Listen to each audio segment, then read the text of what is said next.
Welcome to Ednatal Daily Current Affairs series and today's date is 12th of June. सबसे पहले हम यहाँ पे बात करेंगे India's organic farm product export jump 51% in financial year 2021। इससे पहले आपको ये जानना जरूरी है कि इंडिया में 100% ऑर्गेनिक फार्मिंग को अडॉप्ट करने वाला जो स्टेट है वो है सिक्किम। रिमेंबर, ये क्वेश्चन बहुत ज्यादा इंपॉर्टेंट है। 100% ऑर्गेनिक फार्मिंग को अडॉप्ट करने वाला स्टेट है सिक्किम। अब इंडिया में जो ऑर्गेनिक फार्म प्रोडक्ट का एक्सपोर्ट है वो 51% पे पहुंच गया है, यानी पिछले साल से इस साल तक 17% का इंक्रीमेंट हुआ है, जो काफी अच्छी बात है। According to commerce secretary Anup Wadhawan, तो यहाँ पे कॉमर्स सेक्रेटरी कौन है? अनूप वाधवान, ये आपको याद रखना है। India's outbound shipments of organic products hit $1040 million in the last fiscal in comparison to $689 million and previous year, यानी पिछले एक साल में इतना अंतर आ गया है। $689 मिलियन से $1040 मिलियन तक का एक्सपोर्ट बढ़ गया है। तो ये हमारे लिए काफी अच्छी बात है कि इंडिया में ऑर्गेनिक फार्मिंग को बूस्ट किया जा रहा है। ऑर्गेनिक फार्मिंग क्या होता है? बेसिकली ऐसे फार्मिंग करना जिसमें केमिकल फर्टिलाइजर्स, पेस्टिसाइड्स, इन सभी का यूज कम से कम हो। ट्रेडिशनल तरीके से जो फार्मिंग होती है उसे हम ऑर्गेनिक फार्मिंग बोलते हैं। इसमें क्या क्या क्रॉप्स कवर्ड है? तो सीरियल्स हैं, ऑयल सीड्स हैं, T, coffee, spices, medicinal plants, ये सारी चीजें बेसिकली इसमें कवर होती है। आगे हम बात करेंगे, government allocates ₹40,700 crore for waste management in 2 lakh villages under Swachh Bharat mission. स्वच्छ भारत मिशन शुरुआत करने का मेन ऑब्जेक्टिव यही था कि विलेजेस को ओडीएफ फ्री बनाना और वेस्ट मैनेजमेंट में काफी अच्छा डेवलपमेंट करना। तो अभी अभी गवर्नमेंट ने ये फंड एलोकेट किया है। कितना है? 40,700 करोड़। और कितने विलेजेस के लिए? 2 लाख विलेजेस के लिए। तो यहाँ पे ये फंड यूज किया जाएगा उन विलेजेस में डेवलपमेंट करने के लिए, ताकि वो ओपन डेफिकेशन फ्री हो सके। कैसे होगा? अगर ओपन डेफिकेशन फ्री करना है तो ज्यादा से ज्यादा अमाउंट में टॉयलेट्स बनाने होंगे, ज्यादा से ज्यादा लोगों को अवेयर करना होगा ताकि लोग उन टॉयलेट्स का यूज करें। और दूसरी चीज है solid and liquid waste management. तो यहाँ पे सॉलिड लिक्विड वेस्ट मैनेजमेंट पे भी फोकस किया जाएगा ताकि पॉल्यूशन फ्री उसे किया जा सके विलेजेस को। तो स्पेशली एस्पायरेंस डिस्ट्रिक्ट में ये काम होने वाला है और गवर्नमेंट कई तरीके से इसमें फंड्स को अलॉट करेगी। सबसे पहली चीज की जो नेशनल स्कीम सैंक्शनिंग कमेटी है under the chairmanship of ministry secretary, इन्होंने एनुअल इम्प्लीमेंटेशन प्लान बनाया है स्टेट्स और यूनियन टेरिटरीज के लिए। तो यहां से कुछ फंड रिलीज किया जाएगा 14,000 करोड़ सेंटर के द्वारा, और स्टेट इसमें अपना शेयर देगा 8,300 करोड़। उसके अलावा भी जैसे मनरेगा है, Mahatma Gandhi national rural employment guarantee act, इसके तहत भी कई सारा फंड यहाँ पे एलोकेट किया जाने वाला है, ताकि अलग अलग सोर्सेस, अलग अलग स्कीम्स को कवर करके विलेजेस में रूरल डेवलपमेंट के लिए जो भी फंड आता है उन सभी से वेस्ट मैनेजमेंट और साथ में ओपन डेफिकेशन फ्री बनाने के लिए इन चीजों को प्रमोट किया जा सके, डेवलपमेंट किया जा सके। क्योंकि सबसे मेन एम है सस्टेनेबल डेवलपमेंट में सबसे बड़ा चैलेंज यहाँ पे हम देख सकते हैं जो वेस्ट मैनेजमेंट का आ रहा है इंडिया में। आइए आगे बढ़ते हैं। अगर हम बात करते हैं स्वच्छ भारत मिशन की, तो इसे शुरुआत की गई थी गवर्नमेंट ऑफ इंडिया के द्वारा 2014 में। ओके, 2014 आपको याद रखना है। और इसका फर्स्ट फेज 2019 में खत्म हो चुका है, 5 साल का था। सेकेंड फेज जो स्टार्ट हुआ है वो 2021 से लेकर 24-25 तक चलने वाला है। साथ ही साथ अगर हम बात करते हैं Mahatma Gandhi employment guarantee act यानी मनरेगा, ये 2005 में आया था। इसके अंतर्गत 100 डेज का एम्प्लॉयमेंट दिया जाता है राइट टू वर्क मान के। यानी गवर्नमेंट ये गारंटी देती है कि जितने भी लोग इंडिया में रह रहे हैं, जो भी लेबर क्लास लोग हैं, उन सभी को राइट टू वर्क होना चाहिए। यानी अगर आपके पास कोई एम्प्लॉयमेंट नहीं है तो हम आपको एम्प्लॉयमेंट देंगे, गवर्नमेंट 100 डेज का एम्प्लॉयमेंट प्रोवाइड करेगी। ये स्टार्ट हुआ था 2005 में सितंबर में under the governmentship of doctor Manmohan Singh. Okay, उस समय ये पीएम थे इंडिया के। अब हम बात करेंगे Karnataka CM launches DBT mobile app for fund transfer to beneficiaries. DBT से आप क्या समझते हैं? Direct benefit transfer. Direct benefit transfer का मतलब है गवर्नमेंट सेंट्रल गवर्नमेंट हो या स्टेट गवर्नमेंट हो, डिफरेंट स्कीम्स में कई सारी सब्सिडीज प्रोवाइड करती है। उसी सब्सिडी को जब अकाउंट में ट्रांसफर किया जाता है तो हम उसे बोलते हैं डायरेक्ट बेनिफिट ट्रांसफर। अब कर्नाटका के चीफ मिनिस्टर कौन है? BS येदियुरप्पा। इन्होंने 10 जून को ये ऐप लॉन्च किया है जिसके थ्रू जो डीबीटी है वो बेनिफिशियरीज के अकाउंट में डायरेक्टली मिलेगी। इस ऐप के थ्रू लोग देख सकते हैं कि हमारा फंड कितना आया, कब आया, क्या हमारे पूरी रिकॉर्ड्स हैं, ये सारी चीजें हम खुद से चेक कर सकते हैं। इस प्लेटफॉर्म के जरिए जो भी बेनिफिशियरीज हैं वो अपने आधार नंबर से लिंक हो सकेंगे, रजिस्टर हो सकेंगे और गवर्नमेंट इस ऐप के थ्रू लोगों का डेटा अपने पास फीड कर सकती है। ट्रांसपेरेंसी इससे बढ़ेगी और दूसरी चीज यहाँ पे जो ग्लिच है वो रिकवर हो जाएगा, यानी डायरेक्टली चीजें होना पॉसिबल होंगी। बात करें अगर डीबीटी की तो it is an attempt to change the mechanism of transferring subsidies launched by government of India on 1 January 2013।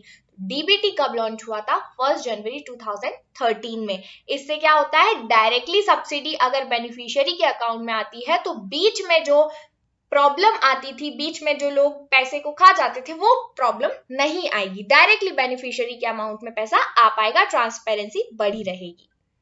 Next, we will talk about IIT Bombay launches Koita Center for Digital Health. IIT Bombay, सभी ने इसका नाम सुना है।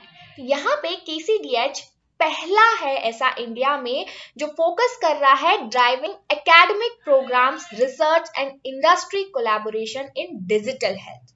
तो digital health पे ये basically focus करना चाह रहे हैं। क्या होता है डिजिटल हेल्थ? इसमें ये सारे फीचर्स आ जाएंगे जैसे क्लिनिकल एप्लीकेशंस हैं, कोई भी इलेक्ट्रॉनिक पेशेंट का रिकॉर्ड है, मेडिकल इमेजिंग है, हेल्थ केयर डेटा का मैनेजमेंट है जिसके तहत प्राइवेसी और सिक्योरिटी रखी जाती है, या हेल्थ केयर एनालिटिक्स है, पब्लिक हेल्थ से रिलेटेड जो भी चीजें डिजिटली स्टोर करके रखी जाती है in the form of data management, उन सभी चीजों पे फोकस करने वाला है IIT बॉम्बे और कर्नाटक मिलके। तो यहाँ पे KCDH क्या करेगा, कुछ माइनर डुअल डिग्री, मास्टर्स और PhD प्रोग्राम्स ऑफर करेगा हेल्थ केयर इंफॉर्मेटिक्स में। इससे जो भी स्टूडेंट इसमें रजिस्टर होंगे, जो भी इसमें एनरोल करेंगे, उन सभी को कुछ स्पेशल डिग्रीज और मास्टर प्रोग्राम दिए जाएंगे ताकि डिजिटल एजुकेशन में, डिजिटल हेल्थ में काफी अच्छा डेवलपमेंट हो सके आने वाले समय में। यहाँ पे KCDH और IIT बॉम्बे दोनों ही डिजिटल हेल्थ पार्टनर्स की तरह काम करेंगे स्ट्रॉन्ग कोलैबोरेशन के थ्रू। आपको सिर्फ इतना याद रखना है, कर्नाटका ने IIT बॉम्बे के साथ कोलैबोरेट किया है। किसके लिए? डिजिटल हेल्थ को इंप्रूव करने के लिए। फिर हम बात करते हैं कोयटा फाउंडेशन जो कि कर्नाटका की तरफ से आगे है। तो कोयटा फाउंडेशन ये एक नॉट फॉर प्रॉफिट ऑर्गेनाइजेशन है जो फोकस करता है NGO ट्रांसफॉर्मेशन और डिजिटल हेल्थ पे, जिनमें से एक है डिजिटल हेल्थ जिसपे ये अभी फोकस करने वाला है IIT बॉम्बे के साथ मिलकर।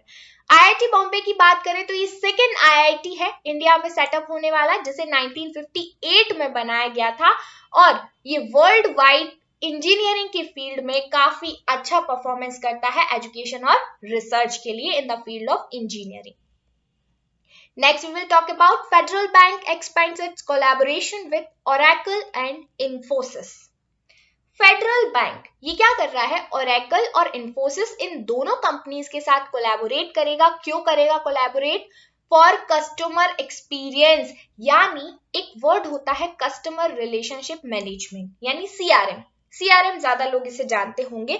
मार्केटिंग और सेल्स से जुड़े हुए जो लोग हैं उन्हें CRM का मतलब अच्छे से समझ में आ जाएगा। इसमें क्या होता है, एक कॉमन प्लेटफॉर्म यूज किया जाता है जिसके जरिए कस्टमर की जो भी डेटा है, जो इंफॉर्मेशन है, वो यहाँ पे फीड की जाती है और कंपनी उसे इजीली यूज कर सकती है और उसके बेसिस पे कस्टमर को सर्विस प्रोवाइड की जा सकती है। तो CRM एक सॉल्यूशन होता है मार्केटिंग, सेल्स के लिए, कस्टमर सर्विस के लिए, ताकि हम अपने बैंकिंग ऑपरेशंस को या जो भी हमारे मार्केटिंग ऑपरेशंस हैं उन्हें प्रॉपर तरीके से डेवलप कर सके to deliver customer experiences across touch points. तो फेडरल बैंक किसके साथ कोलैबोरेट कर रहा है? ओरेकल और इन्फोसिस। ओरेकल और इन्फोसिस ये डिजिटल कंपनीज हैं, तो ये सॉफ्टवेयर कंपनीज हैं, तो ये क्या करेंगी, इनके लिए अच्छे से अच्छा प्लेटफॉर्म लॉन्च करेंगी CRM के लिए। ओके, यहाँ पे अचीवमेंट टारगेट है सिंगल सोर्स ऑफ ट्रुथ, यानी कोई भी बीच में ट्रांसपेरेंसी की वजह से ग्लिच नहीं आना चाहिए। फेडरल बैंक की अगर हम बात करें तो ये एक मेजर इंडियन कमर्शियल बैंक है, प्राइवेट सेक्टर में है। रिमेंबर ये प्राइवेट सेक्टर बैंक है, पब्लिक सेक्टर नहीं है, जिसका हेडक्वार्टर है अलुवा कोच्चि में। ओके, अलुवा कोच्चि में। It also has its representative offices abroad at Abu Dhabi, Qatar, Kuwait, Oman and Dubai. यहाँ पे इसके रीजनल ऑफिसेस लोकेटेड है। इन्फोसिस की अगर हम बात करें तो ये एक मल्टीनेशनल कंपनी है इंफॉर्मेशन टेक्नोलॉजी की फील्ड में, जो कि बिजनेस कंसल्टिंग प्रोवाइड करती है, आईटी सेक्टर में सर्विसेज प्रोवाइड करती है और इसका हेडक्वार्टर है बेंगलुरु। Remember, Infosys headquarter Bengaluru. साथ ही साथ ओरेकल ये एक American multinational computer technology corporation है, जिसका हेडक्वार्टर ऑस्टिन टेक्सास में है। अगर एग्जाम में क्वेश्चन इस तरह से आ जाता है, 4 कंपनीज के नेम दिए जाते हैं और लिख दिया जाए कि ओरेकल एक इंडियन मल्टीनेशनल कंपनी है, तो आप बिल्कुल कंफ्यूज नहीं होना, ये अमेरिकन मल्टीनेशनल कंपनी है, नॉट इंडियन, और इसका हेडक्वार्टर है ऑस्टिन टेक्सास में। Let's move forward. Neeraj Chopra wins javelin gold medal in meeting Cidade de Lisboa in Lisbon. तो लिस्बन में जो इवेंट अभी हो रहा था उसमें नीरज चोपड़ा को गोल्ड मेडल मिला है जेवलिन की फील्ड में। इन्होंने अपना ही रिकॉर्ड ब्रेक किया है 83.18 मीटर्स तक थ्रो करके, यानी पिछला इनका जो रिकॉर्ड था वो था 88.07 मीटर, जो कि मार्च में इन्होंने कंप्लीट किया था पटियाला में हुए इवेंट में। अब इन्होंने 83.18 मीटर्स का रिकॉर्ड कायम किया है 10 जून को। 23 इयर्स ओल्ड है ये Neeraj Chopra, remember this name. ये जेवलिन से रिलेटेड है और इन्हें अभी अभी गोल्ड मेडल मिला है। Next, Novak Djokovic beats Rafael Nadal in thriller to reach finals in 14th French Open. तो अभी नोवाक जोकोविच ने राफेल नडाल को हरा दिया है और ये फाइनल में पहुंच गए हैं 14th फ्रेंच ओपन के। देखते हैं फाइनल में क्या होता है। नोवाक जोकोविच और राफेल नडाल दोनों ही वर्ल्ड के टॉप प्लेयर्स हैं टेनिस की फील्ड में, तो यहाँ आपको दोनों में ही कंपटीशन नजर आता है हमेशा। इस बार नोवाक जोकोविच पहुंचे हैं फाइनल्स में राफेल नडाल को हरा के। सो रिमेंबर, फ्रेंच ओपन की अगर हम बात करें तो इसे रोलैंड गैरोस भी कहते हैं। अगर इस एग्जाम में क्वेश्चन आता है कि रोलैंड गैरोस क्या है, तो this is another name for French open. ये मेजर टेनिस टूर्नामेंट है जो कि 2 वीक्स तक चलता है। अभी ये हो रहा है गैरोस पेरिस में, जो कि फ्रांस में है। Let's move forward.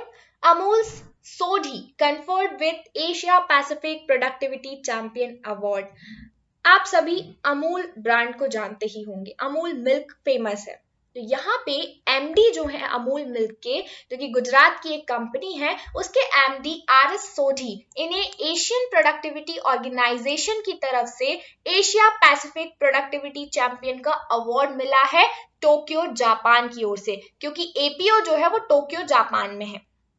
तो यहाँ पे सोडी is the first Indian to have received the prestigious award in last 20 years. India ने इनका नाम नॉमिनेट किया था क्योंकि गुजरात में ये कंपनी है और काफी अच्छा मार्केटिंग फेडरेशन इन्होंने बना रखा है, काफी ज्यादा अमाउंट में प्रोडक्शन और मार्केटिंग होती है। बात करें Gujarat cooperative milk marketing federation यानी GCMMF की, तो ये एक फार्मर्स कोऑपरेटिव कंपनी है, मार्केटिंग कंपनी है। यहाँ पे कॉर्पोरेशन है किन के बीच में, ऐसे फार्मर्स जो कि मिल्क प्रोडक्शन पे फोकस करते हैं, और ये गुजरात स्टेट की है। Amul has become one of the best recognised brand names in India now. Okay, APO की बात करें तो एपीओ एक इंटर गवर्नमेंटल ऑर्गेनाइजेशन है जिसे 1961 में बनाया गया था to increase productivity in the Asia Pacific region, और हेडक्वार्टर इसका कहाँ है, टोक्यो जापान में। इसीलिए जो अवार्ड दिया गया है ये टोक्यो जापान में ही दिया गया है, because its headquarter is located in Japan. Next is Indian origin journo wins Pulitzer for exposing China's Muslim detention camps. Indian origin है ये, नाम क्या है इनका, मेघा राज गोपालन। रिमेंबर, मेघा राज गोपालन ये एक जर्नलिस्ट है जो कि इंडियन ओरिजिन है। अभी फिलहाल ये यूएस की टॉप जर्नलिस्ट अवार्ड विनर है और उस अवार्ड का नाम है पुलित्जर प्राइज। फ्रेंड्स, एग्जाम में ये क्वेश्चन आ चुका है ऑलरेडी कि पुलित्जर प्राइज किस फील्ड में दी जाती है, तो ये जर्नलिज्म की फील्ड में दी जाती है। Remember this thing, Pulitzer prize journalism. अभी मेघा राजगोपालन जी को ये अवार्ड मिला है क्योंकि इन्होंने चाइना से जो मुस्लिम कैंप्स थे, डिटेंशन कैंप्स, इनके बारे में सारी न्यूज बाहर की और इन्हें अनवील किया, इन्हें रिवील किया है। ओके, तो यहाँ पे इन्हें 11 जून को ये प्राइज मिली है। साथ ही साथ एक और जर्नलिस्ट है इंडियन ओरिजिन की, नील बेदी, इन्हें भी पुलित्जर प्राइज मिला है in local reporting category for investigative stories he wrote with an editor, Tampa Bay Times. इन्हें किसके लिए मिला है? फ्लोरिडा में एक लॉ एनफोर्समेंट ऑफिशियल है, चिल्ड्रंस को ट्रैक करने के लिए इस अथॉरिटी ने मिसयूज किया था इस लॉ एनफोर्समेंट ऑफिशियल का, तो इसे रिवील करने के लिए नील बेदी को भी पुलित्जर प्राइज मिला है in local reporting category. This is the 105th year of Pulitzer prize, यानी अगर आपसे पूछा जाए कि कौन से नंबर का पुलित्जर प्राइज अभी दिया गया है तो 105th। कहां पे दिया गया है? Columbia University Graduate School of Journalism, जो कि न्यूयॉर्क में है। तो यही यूनिवर्सिटी हर साल पुलित्जर प्राइज देती है, remember, Columbia University. Next, home in the world, Amartya Sen's memoir to release in July. Books काफी फेमस हैं। आई ऑलवेज सेड कि आप एक लिस्ट बना के रखिएगा बुक्स के लिए। तो यहाँ पे आज जो एक बुक के बारे में न्यूज आई है जो कि जुलाई में रिलीज होने वाली है, ये अमर्त्य सेन ने लिखा है, जो कि फेमस इकोनॉमिस्ट भी रह चुके हैं। इनकी बुक का नाम है home in the world, a memoir. इसमें इन्होंने बेसिकली उन सारे एक्सपीरियंसेस को शेयर किया है जो उन्होंने अपनी लाइफ में अभी तक लिए, जो भी उन्होंने अपनी लाइफ में एक्सप्लोर किया, द आइडिया ऑफ होम। साथ ही साथ उन्होंने इस बुक में बताया है how it was Rabindranath Tagore who gave him name Amartya. यहाँ पे एक क्वेश्चन बन जाता है इंपॉर्टेंट कि अमर्त्य सेन को अमर्त्य नाम किसने दिया था? तो रविंद्रनाथ टैगोर जी ने ये दिया था। नेक्स्ट हम बात करेंगे world day against child labour, जो हर साल 12 जून को सेलिब्रेट किया जाता है। एज यू नो कि इंडिया में भी चाइल्ड लेबर पर बैन लगा हुआ है, इलीगल है। 14 ईयर से नीचे के एज के बच्चों से कोई भी तरह का काम करवाना, लेबर एक्टिविटीज कराना टोटली इलीगल है। फिर भी हमारे देश में कई सारे बच्चे चाइल्ड लेबर का शिकार होते हैं। क्यों? बिकॉज ऑफ पॉवर्टी, हरासमेंट, ये सारी चीजें हमें देखने को मिलती हैं। तो हर साल 12 जून को चाइल्ड लेबर डे या world day against child labour celebrate किया जाता है, ताकि यहाँ पे हम कुछ वेज फाइंड कर सके, ताकि इसे इरेडिकेट किया जा सके और साथ ही साथ लोगों को अवेयर कर सके कि वो चाइल्ड लेबर के खिलाफ अपनी आवाज उठाएं।